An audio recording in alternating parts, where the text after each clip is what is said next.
Our Virginia Tech Hokies are set for a 3-game home stretch here off the bye. We'll start with the Pirates of East Carolina University, coming to town in a non-conference showdown. ECU may not be a power conference team, but they're a really solid squad. I think they're better than their 3-2 record suggests, and I'm excited to dive a little bit deeper into them shortly. Last episode, we had our annual recruiting special going over many of the notable prospects across the country, and we will spend a little bit of time in each episode going over recruiting now that we've gone through the recruiting special, now that we know these guys a little bit more. And in case you missed that episode, I'll leave a card at the top right of the screen. We even got our first commitment of the cycle with cornerback George Ikuben, the second highest ranked player on the board, a 4-star corner from Hyattsville, Maryland, into DeMatha Catholic High School. 6'1", 200, solid athleticism, really good in coverage immediately. Corner is not necessarily a need for us in the short term, but he's a guy who I think could play day one as a true freshman. I think he's going to be really good in the short term, but I think the upside is really high with him as well.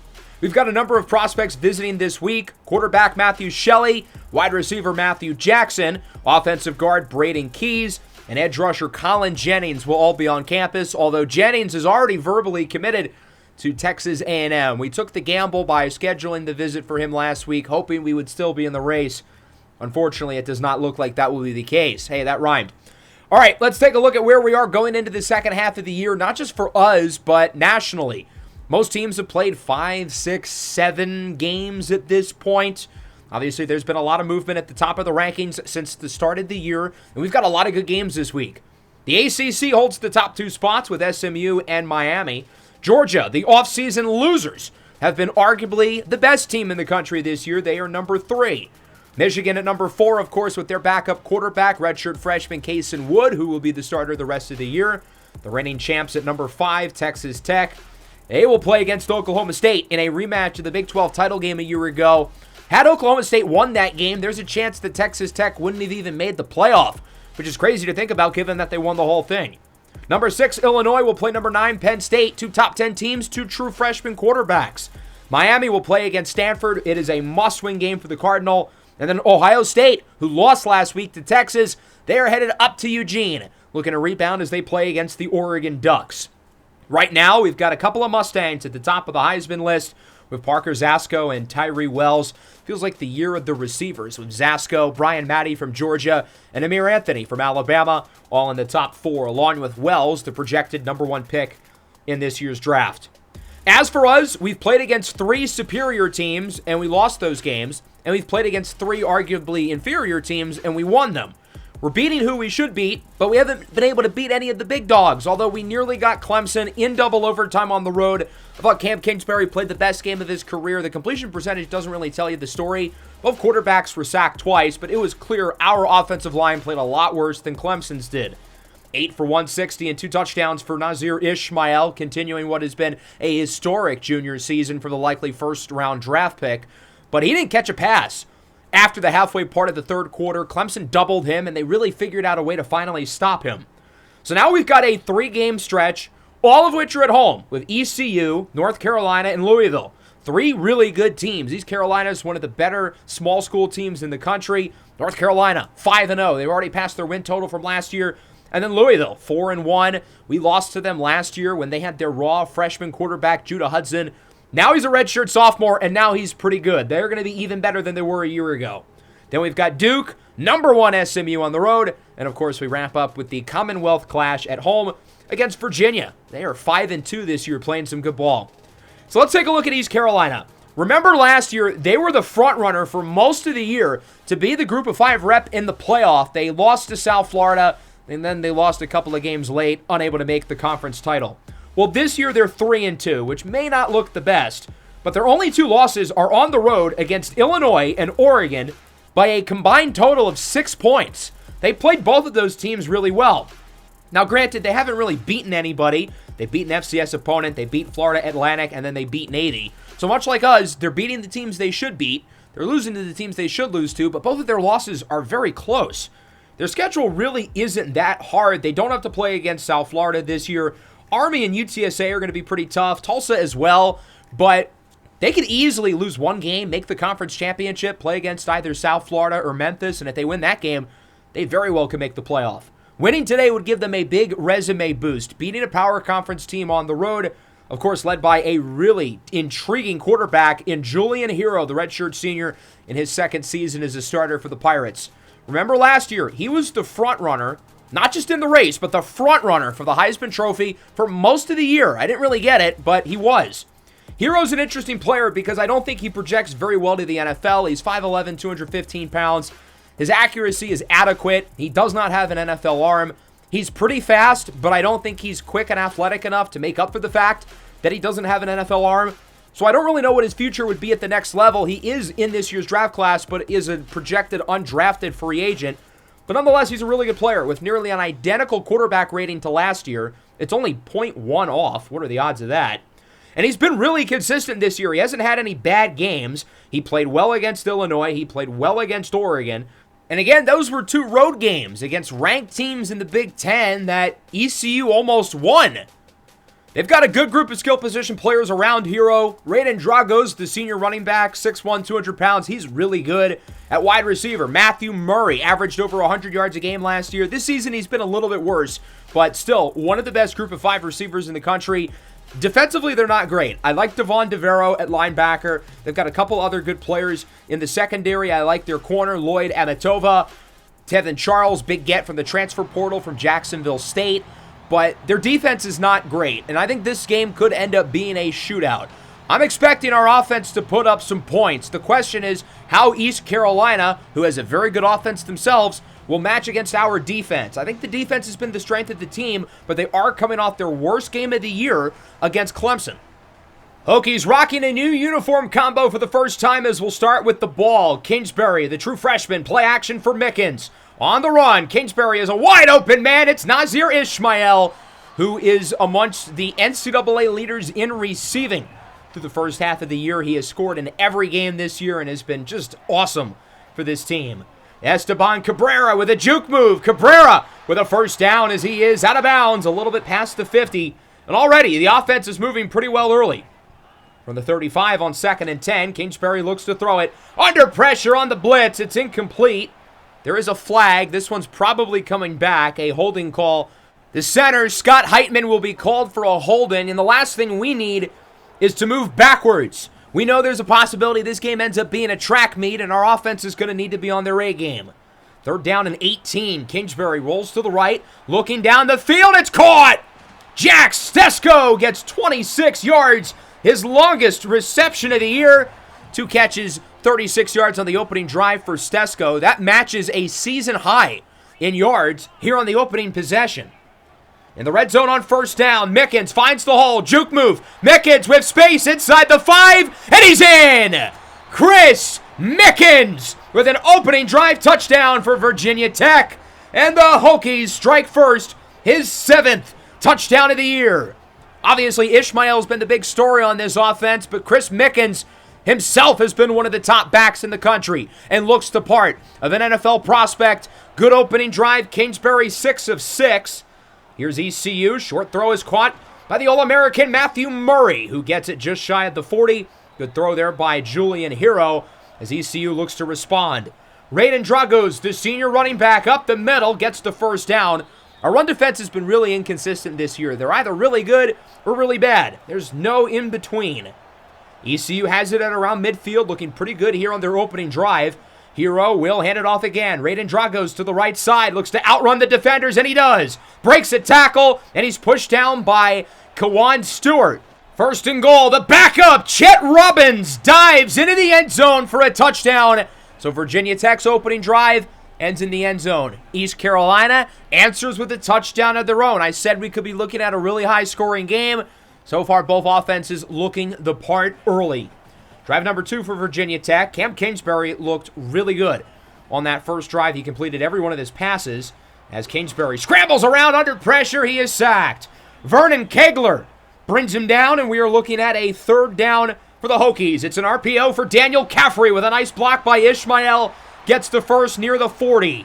NFL teams are going to notice that. As good as Nazir Ismail is with the ball, he can block. He can do the little things as well. I think that's what will separate him from many of the other top receiver prospects as he hauls in another reception. Kingsbury's still perfect. 7 of 7, 89 yards. With under a minute left in the quarter, play action. Kingsbury rolls out to the right side on the run, hoping someone gets open. Under pressure, it's caught! Nazir Ismail to the 25. Really good job there by Ismail to sort of improvise his route and go for the football. This offense is in sync. Second down, Kingsbury steps up, scrambles, looks to run. Kingsbury with a first down, and that'll wrap up the first quarter. I said our offense needed to play well. Boy, have they. Cam Kingsbury is 9 of 9 so far. Ismail leads the charge with 48 yards. We're running the ball well. I mean, everything is clicking right now offensively. This unit looks great. Cam Kingsbury is playing some of the best football I've ever seen him play. As we start early in the second quarter, Cabrera joins Kingsbury in the backfield here on first down. It's a read option. Kingsbury has space with a nice block by Ismail. Again, he's in! Cam Kingsbury, a rushing touchdown for the true freshman quarterback, and it's 14-7. Again, major credit to Ismail there with the block. If not for that play, there's no touchdown. For Kingsbury, his second rushing score of the year, and so it's 14-7. East Carolina will get it back. We'll see if they can respond once again. 3rd and 2. Dragos up the middle. He's close, and he's just short. Wow, they're going to go for it. 4th and inches. Well in their own territory. They had the ball at their own 32-yard line. This is bold. With a receiver in motion. Hero keeps it himself. Has a first down with plenty of room. Julian Hero past the 30. 25-20. Tracked down in the red zone by Colby Cook and Smoke Lewis. Not a bad play call for East Carolina as it gets them 51 yards. On 3rd and 1, Hero under pressure throws it away. If they're going to go for a 4th and 1 inside their own 35, you best believe they're going to go for it here. A handoff up the middle. Raiden Dragos gets the first. It's a gain of around 3. But the All-American right guard, Eric Devey, their highest rated offensive lineman, is injured on the play. That is not good news for the Pirates. They do keep the chains moving, though. 1st and goal. Hero to Dragos, and he loses 3. It's Braylon White who makes the play. They'll go back to Dragos on 2nd and goal, and he is in for a touchdown. East Carolina ties it at 14. Raiden Dragos in the run game with a huge drive, multiple 4th down conversions, including the 51-yard run by Julian Hero. 14-14 on 2nd down. It's Ismail up the middle. He's had a busy game per usual. 4 catches, 55 yards.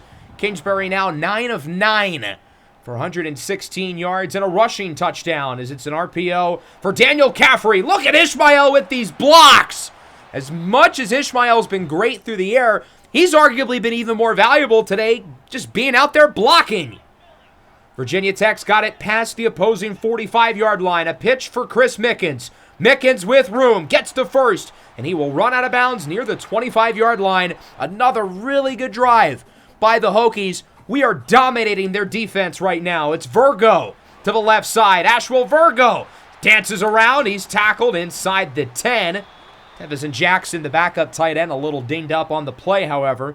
But we're getting close to this end zone on 2nd down. Kingsbury wide open. It's Nazir Ismail. His 8th of the year. The 24th receiving touchdown of his career. That ties a school record with Isaiah Ford, and, well, Nazir Ismail's only done it in 2.5 years. The single-season record is 11, also set by Ford. I would expect Nazir Ismail to smash that and every single-season receiving record in program history this year with the type of year that he is having, one of the most dominant individual seasons ever by a Virginia Tech football player. Play action. Hero will look short for the tight end, Deontay Virling, who breaks the tackle from Cook and is upended by Omani Hicken, but not before getting the first down. ECU looking to move the chains, maybe tie the game. Hero wide open. That one is hauled in. It's Matthew Murray who gets the first down for East Carolina. The Pirates' offense has been led by the run game. They haven't really thrown it too well, but now Hero's getting something going. What a hit on Murray, who does get the first down. How did he hold on to that ball? That is unbelievably impressive. Hero on the read option on 2nd and 1. Into the red zone. He's wrapped up near the 15. We have not been able to stop his legs so far today. This looks like the Browns' run defense. The way we try to stop rushing quarterbacks in that series, but are just unable to. Chet Robbins pushed from behind by Elihu Gold for a loss of yards. Good to see the run defense doing something there. Third down, up the middle, it's caught. Austin Hitchcock breaks a tackle, and he is in for a touchdown. We are tied again at 21. Well, this game certainly has been a shootout. Our offense has met the mark, but so has theirs. 3 drives, 3 touchdowns, both ways. Offensive perfection across the board. Julian Hero's been efficient through the air. Granted, he really hasn't thrown down the field at all, but he has been dynamic on the ground. Virginia Tech returns. Cam Kingsbury, 12 of 12, 144 yards, a passing and rushing touchdown. Under pressure, Kingsbury fumbles the ball, and it's picked up, thankfully, by Virginia Tech, as there's a timeout called by the Pirates. The fumble forced by Richard LeBoy, the senior defensive tackle. 3rd and 24. Kingsbury on the run. Nobody's open. He's got to get rid of it as he throws it away. And for the first time all game, Kingsbury throws an incompletion. And for the first time all game, we have a punt. And ECU's going to get great field position, a 2-for-1. They get it now, and they get it to start the third. Hero with plenty of room, another first down. He's over 100 yards on the ground with only 5 carries. Over 20 a pop. We've got to stop his rushing ability. Hero keeps it on the option again, this time to the other side. Hero is close, but just short. He's got it at the half-yard line. East Carolina looking to take their first lead of the game with 30 seconds to go on 1st and goal. Hero is sacked by Braden White as the Pirates use another timeout. A big-time sack by White. That'll make it a lot harder for them to punch it in. Even if they only get a field goal, that would be a win for us at this point. Hero scrambles to the left side. He dives in for a touchdown. Julian Hero puts East Carolina on top. 28-21 late in the half. 4 drives, 4 touchdowns, near flawless from ECU.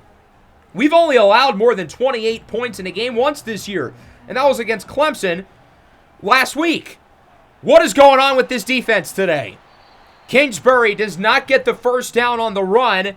We're going to use a timeout. 2nd and 3, 19 seconds left. We've still got 2 in our back pocket. Kingsbury looks to throw it. On the run, he's just going to go short, but he misfires. And that'll make it a 3rd and 3 with 15 seconds left in the half. All we need is a chunk play. Try to get ourselves in field goal range. Kingsbury to the right a little bit. It's caught by Mickens, who does not get the first. They say he was short.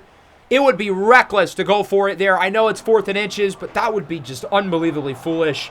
So we're going to punt it. East Carolina is going to get it for 1, maybe 2 more plays. We'll see if they can score before the end of the half.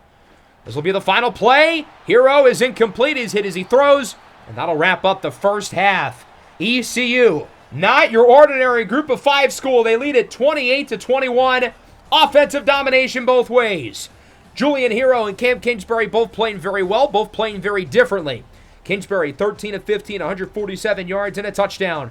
Mickens with 48 and a score. Kingsbury with 16 more on the ground than a score.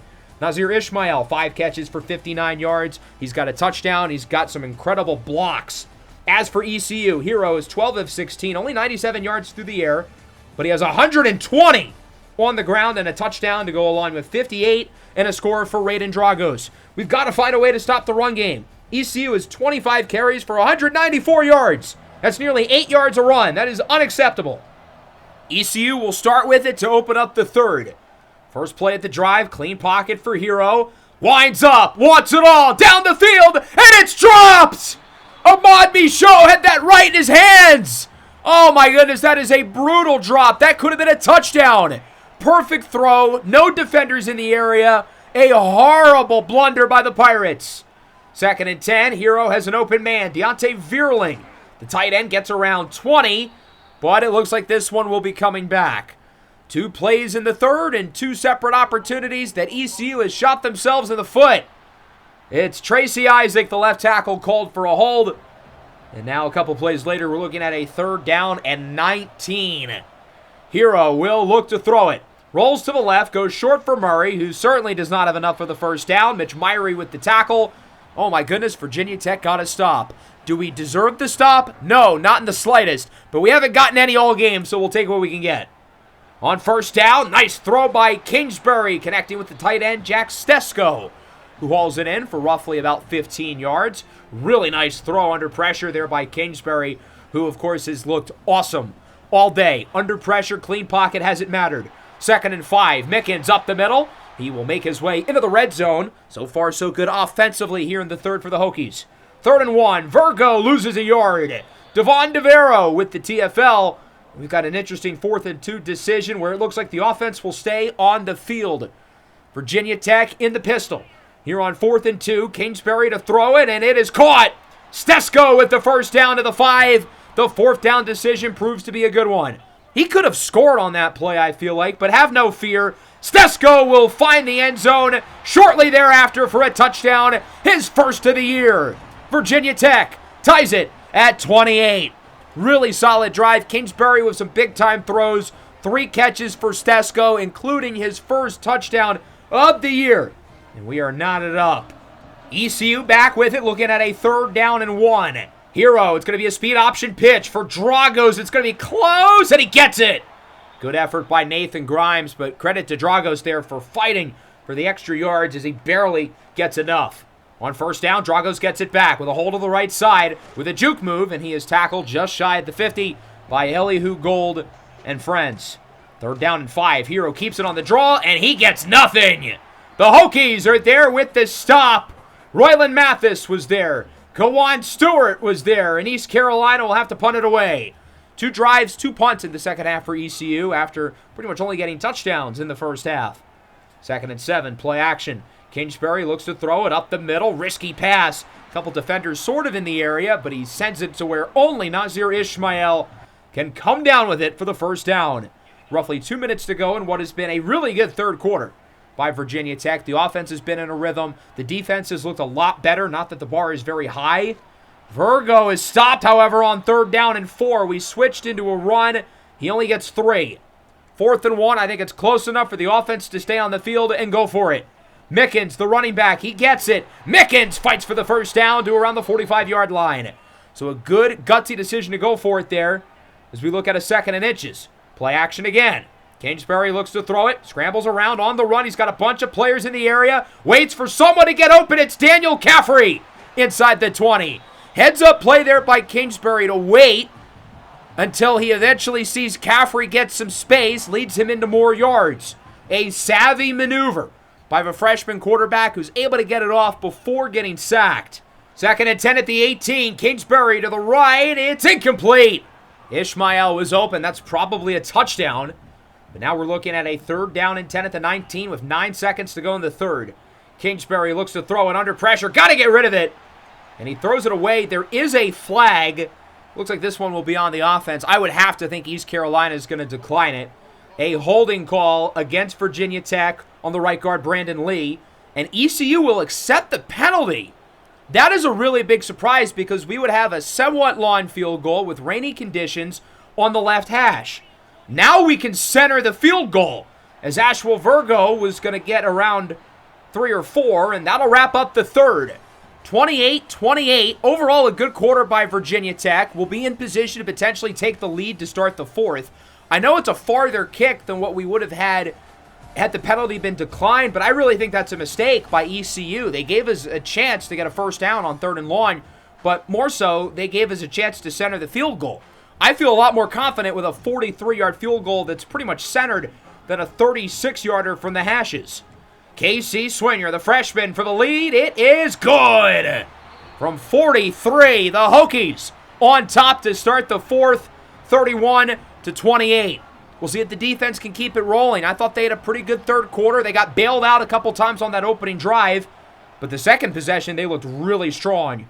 Raiden Dragos to the left side. Dragos with a first down, breaking tackles, and he's lassoed out of bounds by Lewis as Elihu Gold is hurt. That's not one of the guys we want injured, one of our best defensive players. 3rd down and 7. Julian Hero looks to throw it. Hero looking deep down the field in double coverage, and it's broken away.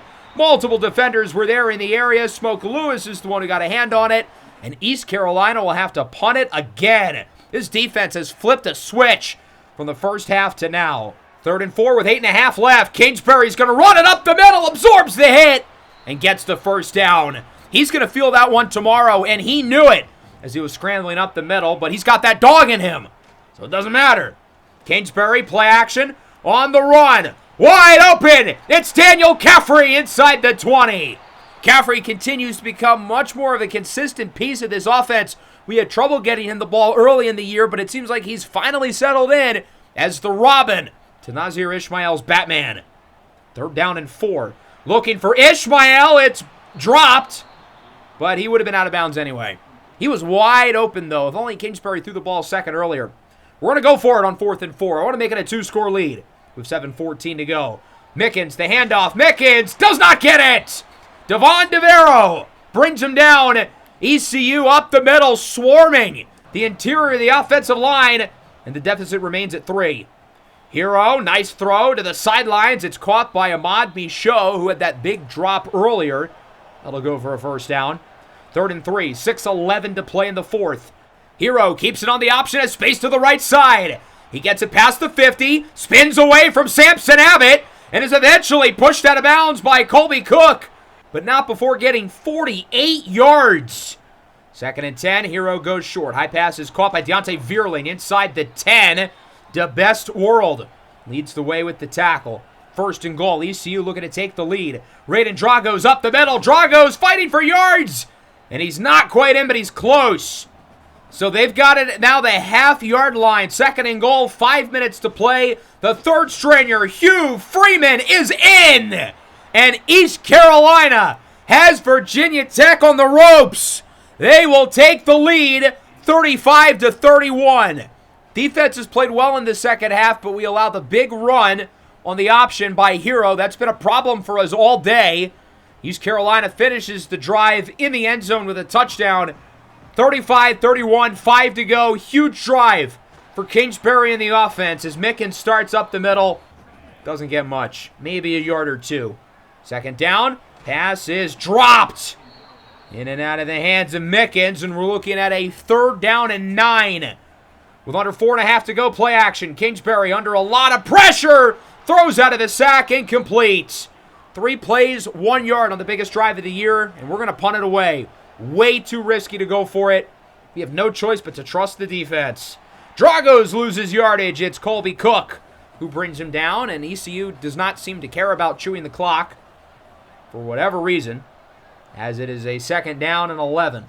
Hero will throw it. It's the tight end Vierling. Breaks away from Gold, and a 1st down saving tackle by Caleb Fleming will make it a 3rd down and 3. Biggest play of the game, one of the biggest of our season. And Dragos gets the 1st down.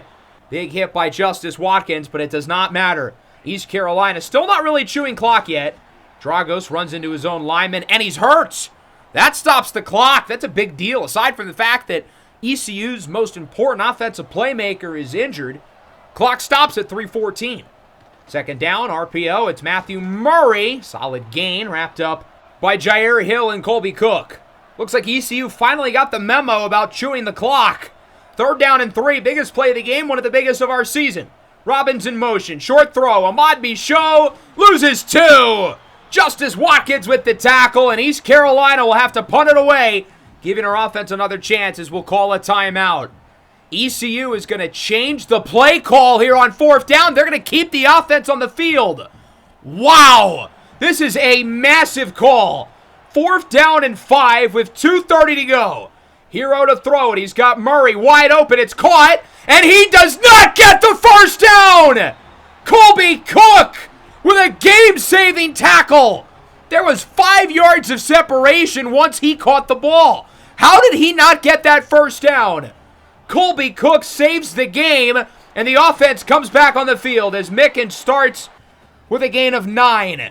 Hurry back to the line, looking to get one more off before the 2-minute warning. Mickens, another 1st down. He's got it inside the 40. Devon DeVero is hurt for ECU, their best defensive player. That'll give us another play before the 2-minute warning. Kingsbury dances around under pressure, throws it away. It's incomplete. So that'll make it a 2nd and 10. Here at the 2-minute timeout. Field goal does nothing. Down by 4. We need a touchdown. Mickens does not get much. Maybe a yard.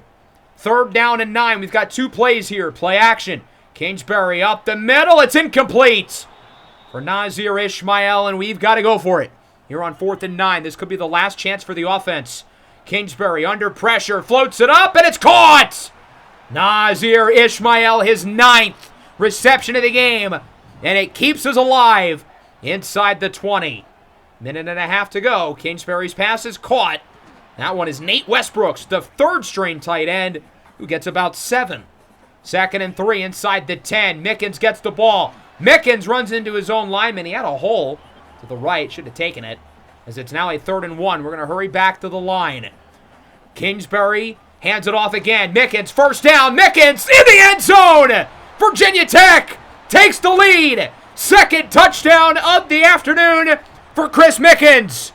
The freshman quarterback, Cam Kingsbury, leads a come-from-behind 2-minute drill drive to take the lead. There were multiple spots over the last couple of minutes where we looked like a dead man walking.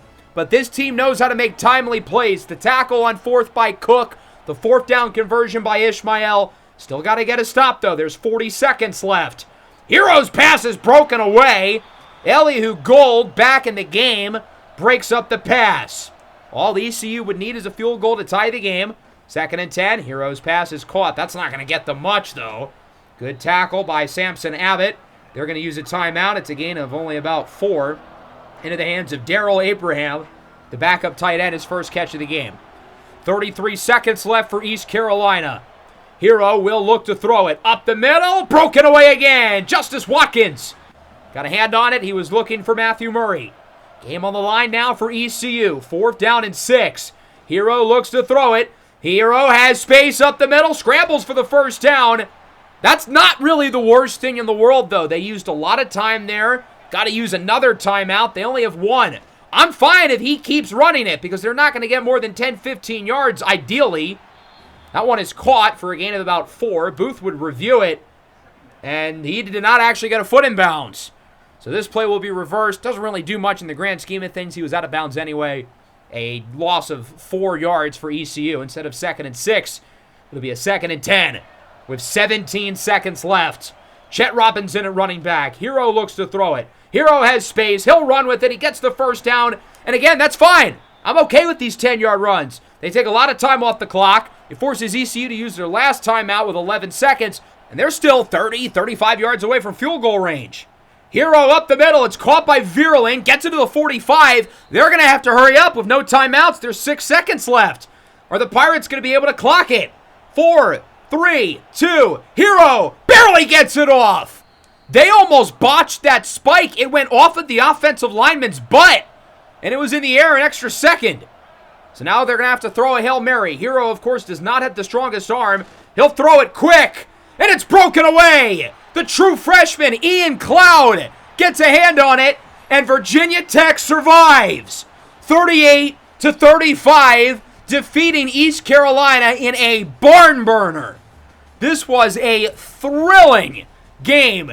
ECU gave us all we could bargain for. There were multiple times where I thought this game was over. But we made timely plays when we needed to. I mentioned it at the beginning of that last ECU drive. I think the 4th down tackle by Colby Cook with 2.5 minutes left was the play of the game. If not that, probably the 4th and 9 throw to Nazir Ishmael about a minute later. We certainly did not play a perfect game. Defense has got to step up. Offense was a little lackluster in the second half. But a quality win against an ECU team that's really damn good. Do not let the 3-3 record fool you. These guys can ball. Now, Cam Kingsbury, I thought, played another good game. 27-37, 290 yards, 2 touchdowns, no turnovers. I think he needs to improve a little bit under pressure, but he's gotten better from the start of the year to now. Chris Mickens, I thought, had his best game as a Hokie. His yards per carry went down, but we gave him a season high in touches. He had 21 carries. We used him as a true bell cow. Had some bad runs, but overall played a great game. 9 for 109 and a touchdown for Ishmael. Season high in yards for both Stesko and Caffrey with 66 and 87. Great to get those guys really going in the offense. Defensively, not good. But we only allowed 7 points in the second half, and again, it was about the timely plays.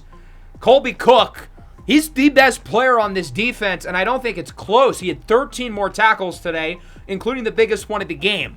We've got to be better at the line of scrimmage, though. As much as our secondary continues to play well, and they were awesome again today, the pass rush was bad. The linebackers, in terms of stopping the run, were bad. The front seven's been a weakness for us this year. We might need to make some switches, get some new guys playing in there, because they're wasting what's been a great year from the DBs.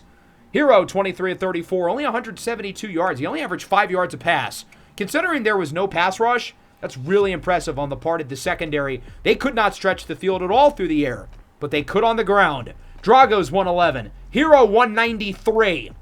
They combined for 4 runs of at least 20 yards. Hero had 2 that went for about 50. Cannot allow 300 yards on the ground again and expect to win. That was brutal. But again, the coverage was great. They could not stretch the field vertically at all. They had 0 passing plays go for 20-plus yards. Through Hero's 34 passes, he had maybe 100 total air yards. Considering there was no pass rush, that's really impressive. East Carolina had a lot of pancakes. Their run blocking, their pass blocking was terrific. Defensively, I think they did a good job of making some big, timely plays in the second half. They didn't, obviously, on that last drive. I didn't think their defense was horrible. They weren't good, but they weren't horrible. As I mentioned earlier in the game, Nazir Ismail broke the school record for receiving touchdowns in a career with 25. How cool is that? He did it in only 2.5 years, which is remarkable. So he puts himself in the record books, and I imagine he'll probably break some more records this year. He broke Isaiah Ford's career touchdowns record, and he will probably break every one of Isaiah Ford's season records. Receiving touchdowns is 11. Ishmael is already at 9. He'll shatter the yards record within the next couple of weeks. He should break the receptions record as well. Shout out Clyde Poole with his 31 touchdowns, by the way. Most in a single season ever by a Virginia Tech quarterback. Not bad for a running back, am I right? Anyway, let's talk recruiting. So the fact that we won this game certainly helps with the visits for guys like Shelley, Jackson, Keys, and I guess probably not Colin Jennings, but you never know. We do have a few guys who want to come week 9. We're only going to have 2 come because we cannot give it to Ahmad Logan, although only allowing 172 yards through the air will help his deal breaker. And then I don't want the 2 receivers to come during the same week. So what I'm going to do is Jeremy Campbell will come week 9 versus UNC. And then I think between Matlock and Kaufman, it makes more sense to have Skylar Matlock come now, trying to get that battle over with. And then Khalil Kaufman, we're going to have visit week 10 against Louisville. I didn't want the 2 of them to have the competitive visit, especially for Kaufman, because I think Missouri is starting to build a little bit of a lead on us. Otherwise, this is what our points are going to look like in terms of the notable races at the top. Antoine Hinnish and Jason Hardison's recruiting battles are probably going to come to an end soon. I think we're going to get one of them. Antoine Heinisch is probably about a 30-70. I don't think we're going to get him. He had a really good visit last week at ECU. Jason Hardison had a nice visit during our bye week. NC State's right there. I'd say it's probably 70-30 that we get him.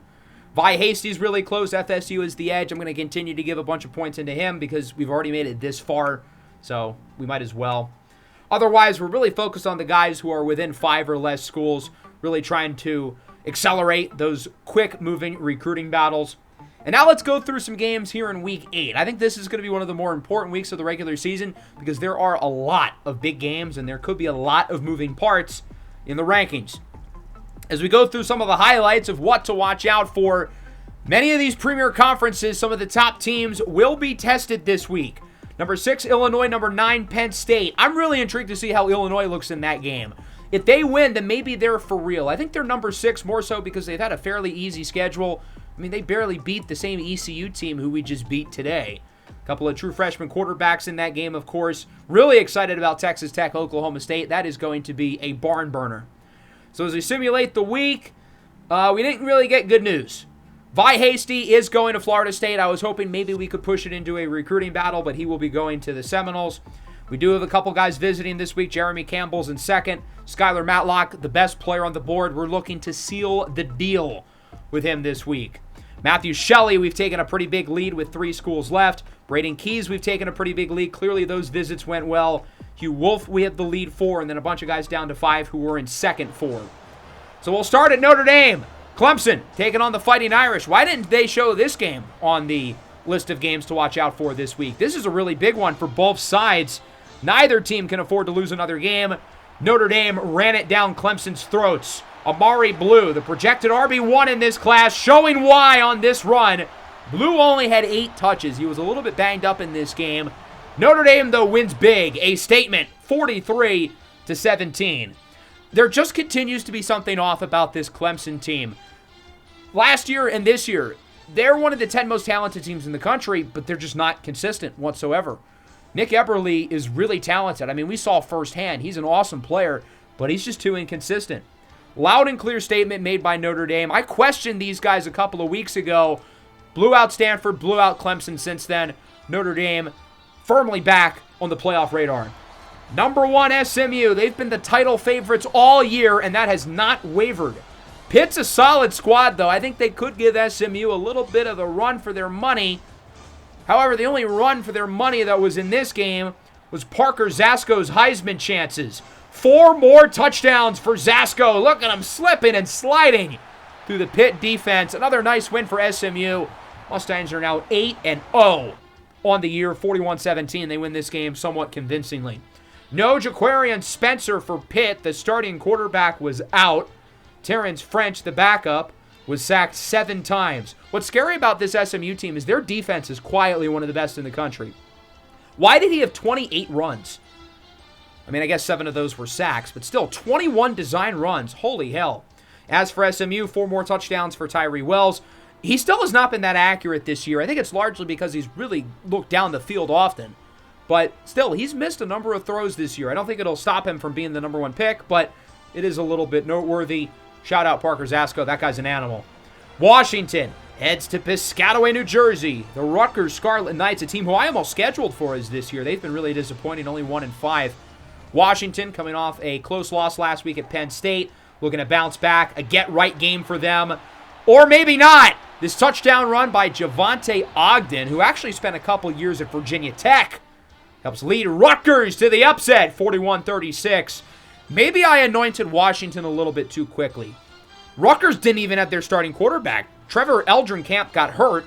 Bobby Burns comes in, plays a pretty good game. Ogden scores twice in the win for the Scarlet Knights.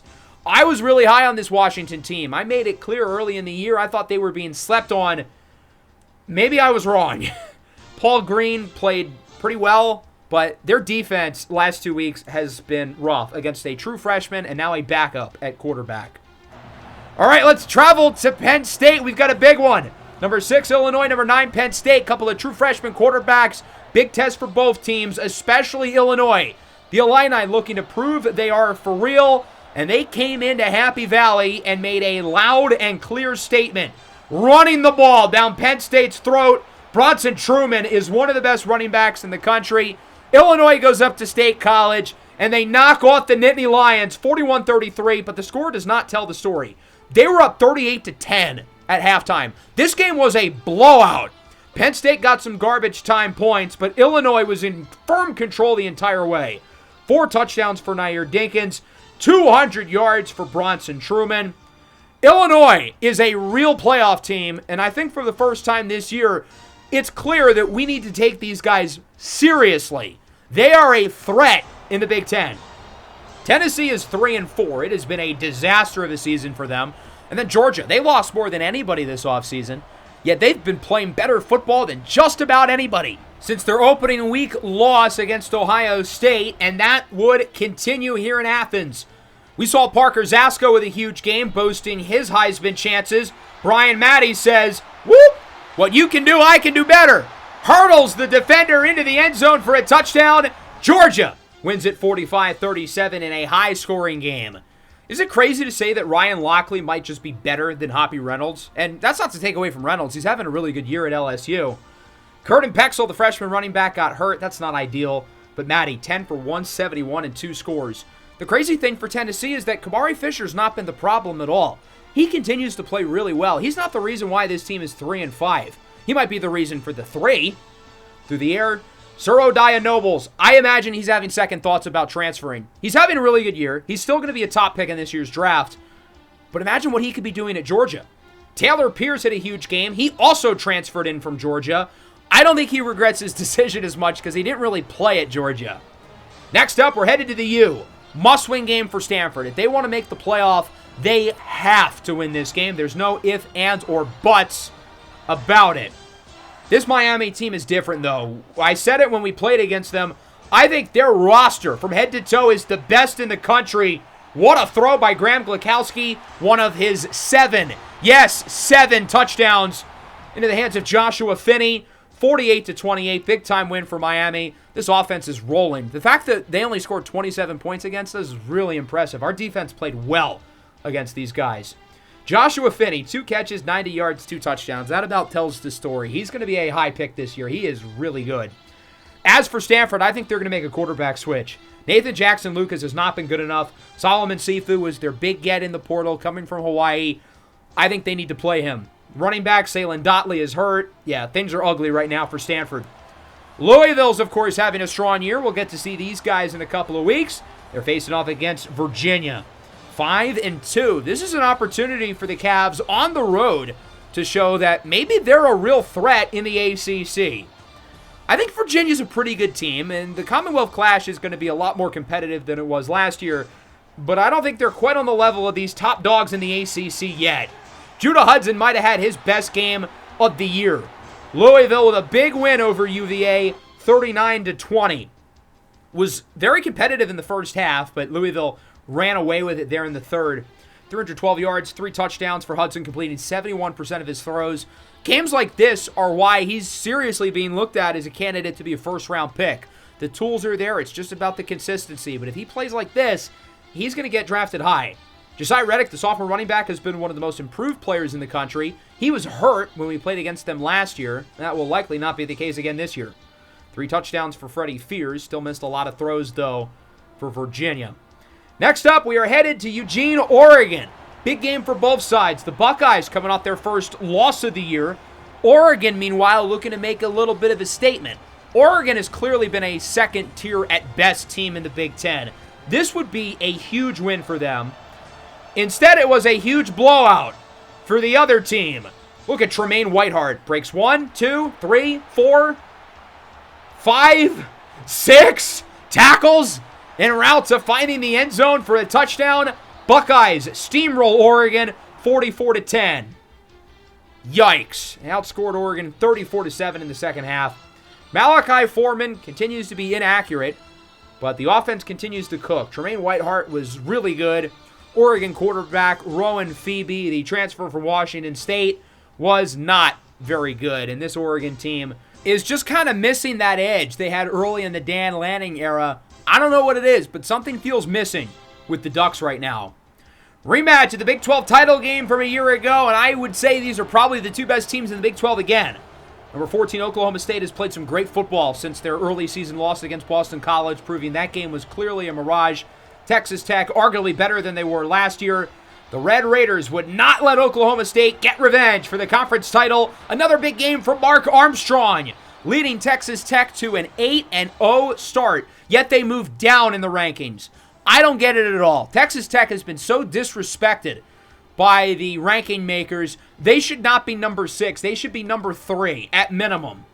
Sena Ticonderoga played well for Oklahoma State. This game was a lot closer than the Big 12 title game last year. Oklahoma State lost that game by about 30, which I think is a big reason why they were pushed out of the playoffs. Here they only lost by 5, which is a lot better, but obviously still not ideal. Colin Westwood, I think, has played better as the year's gone along. He's got more comfortable. And then Mark Armstrong is the heartbeat of this offense. As good as they were on offense last year, they were missing a guy like him, and now they've got it. Number 8, Texas, is riding high, coming off a big win against Ohio State, and they're firmly in a position to really have a chance to go for the playoff, facing off against their rival Texas A&M. This game ended up going into 4 overtimes. Yes, 4. But the Aggies, with a late 2-point conversion, would survive and get the upset over the Horns. 48-46. Texas drops all the way to 21. That feels harsh. Obviously, they should drop for losing a second consecutive game against an inferior team at home in a game where Bryce Carver did not play very well. I do think 21 is a little bit harsh, however. Texas A&M might be the funniest team in the country, though, because they have, no playoff chance. They're not that good, but they play spoiler to all these big teams. They already beat Alabama earlier in the year. Now they beat Texas. They're either the best bad team ever or the worst good team ever. But they are hilarious. Boston College heads to UNC, facing off against the 5-0 Tar Heels. This is a big chance for North Carolina to really show that they belong in the playoff conversation. This game only went to 3 overtimes, a little bit less than the last one, but Boston College is able to get the upset. If you can really call it an upset. Boston College is really good.